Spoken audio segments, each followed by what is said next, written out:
is Amarie85. Welcome back to my channel. Thank you for tuning in again for another one of my videos. As you can tell by the title, this is a video talking about my home buying experience. I purchased a home, yay!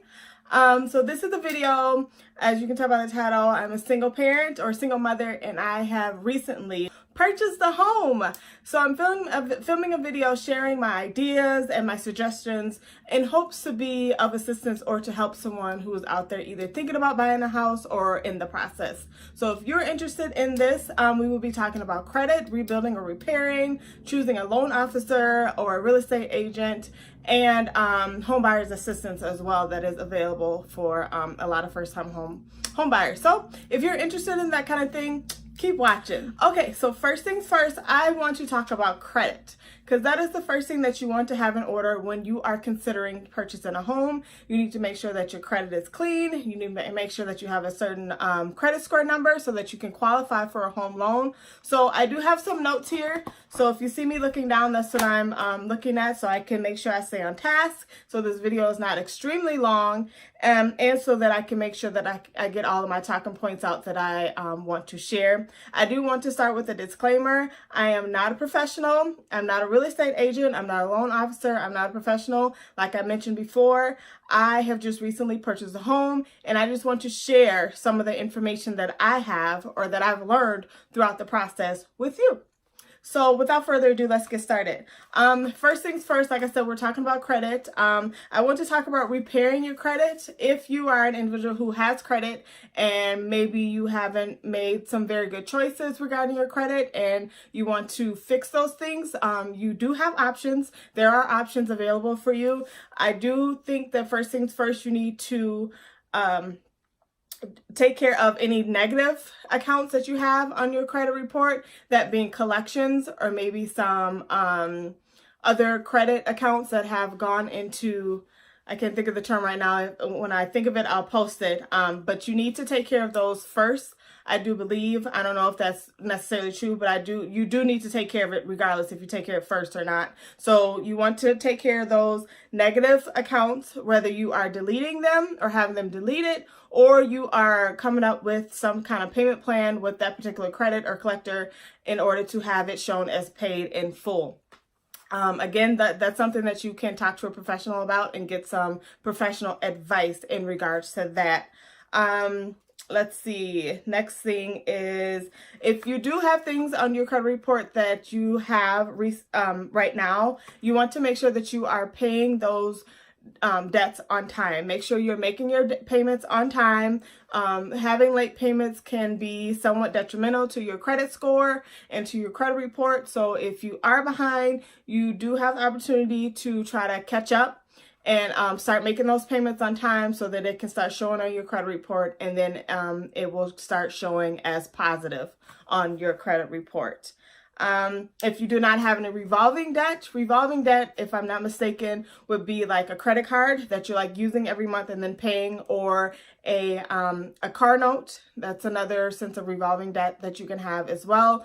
If you don't have any of those, I do suggest that you get a secure credit card. Those are ones that you can get from your local bank, from wherever you bank from, or any local financial institution. You can look into it. A secure credit card is a credit card that you pay the money up front for. I think it's between like $250 to $500, somewhere around that mark. Again, you have to ask a professional to get more details about that. So get a secure credit card, pay the money, you would get a credit card, and then you would have that balance on your credit card, and then you use about 10%. I wouldn't suggest that you go over 10% of your usage for that card, and then make sure that when you get that bill that you pay the balance in full.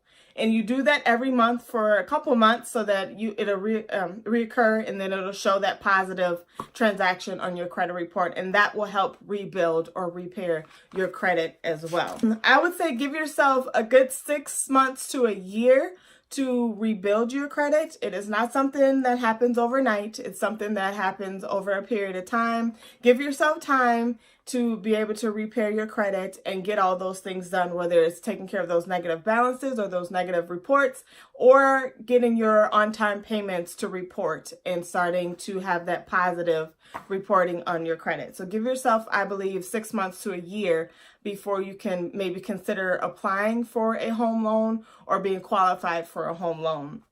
When it comes to building your credit, if you don't have any credit, so you need to establish the revolving debt like I discussed before when repairing your credit. Again, you can get a secured card, pay that money, use 10% of that balance, and then pay it off in full every single month. That's another way. You could maybe finance a vehicle. I'm not sure if that's good advice, but I do know that that's something that can help with having revolving credit or debt on your account, and make sure that you make those car notes on time so that you have that positive showing on your credit report.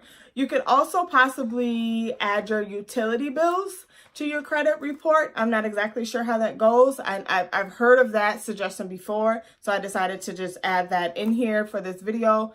And then when you pay those, that can report to your credit, and that can also add a positive payment history on your credit as well. Like I mentioned before, I do recommend that you consult with a loan officer so that you can get more details. Of course, they are the professionals, that they know the information that I'm giving you, and they have all the details that you need in order to qualify for your home loan. Okay. So as we segue into the next part of the video, I want to talk about looking for a loan officer and a real estate agent. I believe for the most part, if I'm not mistaken, I'm not 100% sure, for the most part, I believe people find their loan officers or real estate agents through word of mouth or through referrals. That's how I found my real estate agent. I actually knew her for some time, and then she referred me to the loan officer that she works with, and that's how I did my particular process.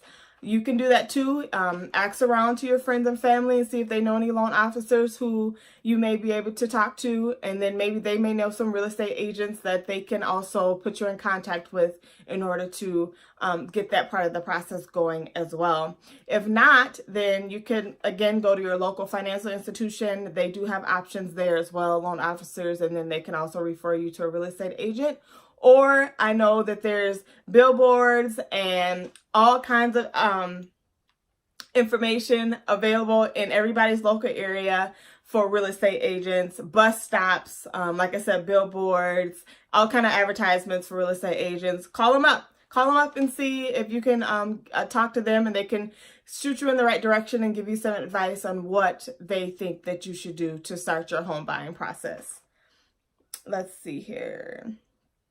Yeah, so that's what I have for that portion as far as finding a real estate agent and a loan officer for your process. There's also some home buyers assistance for first-time home buyers, or if you've not owned a home within, I think, 4 or 5 years.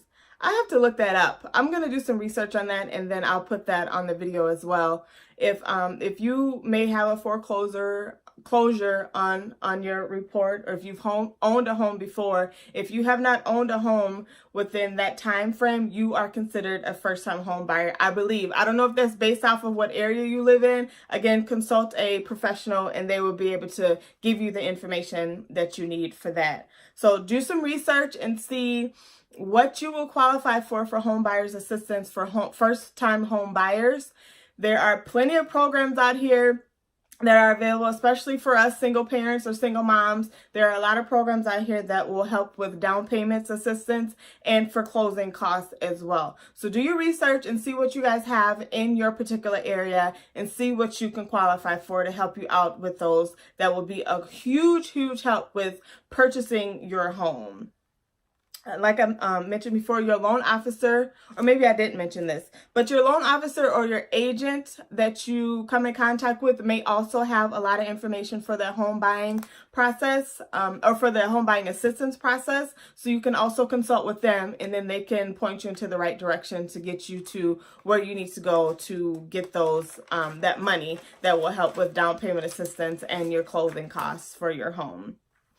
I would also suggest that you take a home buyers course. so that you can get the information and the knowledge from that as well on the process of purchasing a home. I took one. It was actually not qualified. It was required for me to take a class or a course for me to be able to get the help that I got in order to get my home. So it was very helpful. I learned a lot of information. I gained a lot of information, I should say, and I learned a lot about the process, although I had already been through the majority of the process by the time I took the class. I was like a couple weeks away from closing on my house. But nonetheless, I do recommend it, especially for someone who's really new at purchasing a home, who's buying their first home. This is something I would suggest for you so you have the knowledge of what it takes to purchase a home, and once you're in that home, what is required of you and what you have to look forward to once you have purchased your home. So once you've gone through that process and before you go out shopping for your home, I do suggest that you write down a list of what you desire within your home, how many bedrooms, how many bathrooms, if you want several levels, maybe the square footage that you desire. Write all these things down, because when you go to meet with your real estate agent, I do believe that they will be greatly appreciated when you come with information that will help them help you find your home. So have as much information as you need. I would suggest that you also kind of go through your list and fine tune it and have your must-haves, and also mark the things that you may be flexible with. Like if you have on your desire that you want a 2-car garage, but if the home has all of the other things or most of the other things you need, maybe you'll be flexible on that 2-car garage if it just has a 1-car garage and whatever else. That's just an example of what I'm referring to. But just make sure you fine tune your list and go through it and point out what are the must-haves that you must have in your desired home, and the things that you are able or willing to be flexible with as well.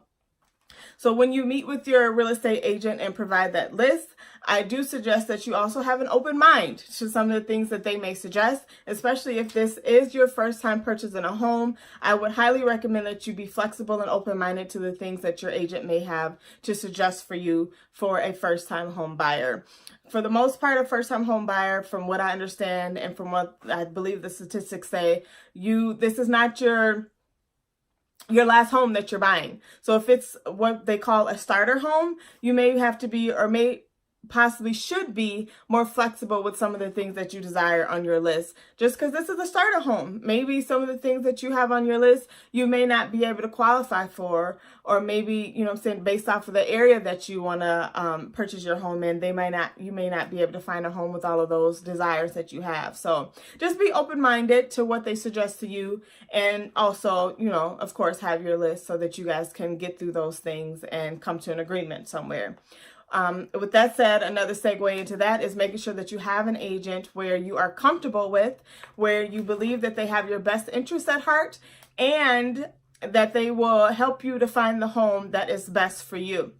This house is for you. Your agent is working for you. So you have to make sure that you are with an agent and a loan officer as well that you are comfortable with and that you believe or that you know has your best interests at heart. So if you maybe turn out to find someone who you find out that you're just not comfortable with, or that you guys are just not gelling or not getting along, I would suggest that you shut that down and just move on to the next agent.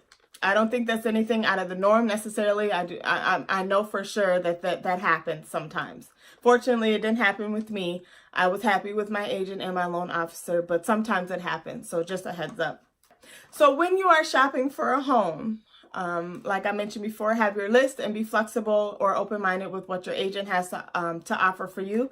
Also, I would suggest that, I know your agent will be looking for you. They will be looking for you, but I also would recommend that you be looking for yourself as well.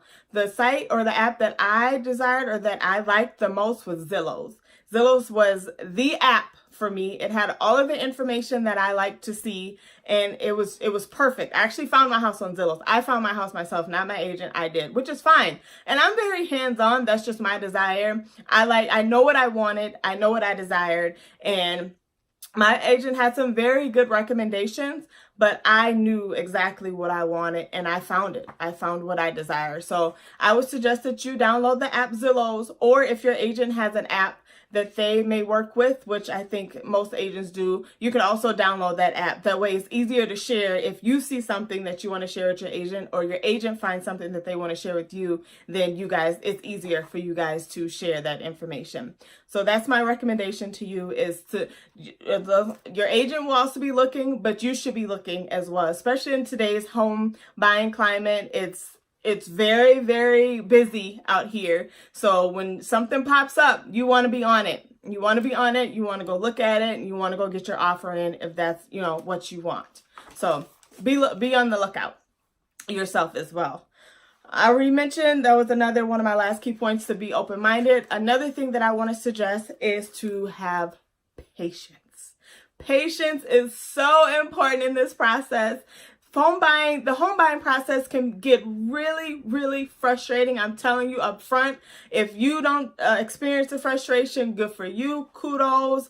That's great. But I believe for the most part, it can get frustrating. So I would recommend or suggest to you that you have patience and just be patient. You may find a home, you may put an offer on a home, and you may get outbidded, or maybe that seller just doesn't choose your offer. It happens. I had 2 homes that I put an offer on, and I got outbidded both times before I did actually purchase or find the home that that we live in now. So have patience.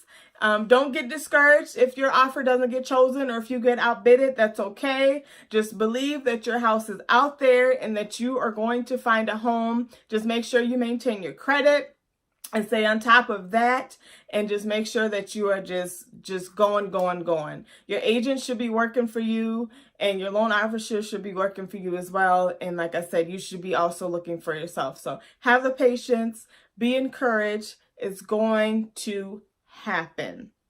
So those are my things that I have so far. If you have any questions, then feel free to comment below, and then I'll probably send you an email or provide my email for you if you have any questions for my experience. I actually purchased my home in December of last year, so it's been quite some time. I've been wanting to film this video for a very long time, and I finally found the time to sit down and do it. So yep, I purchased my home last December.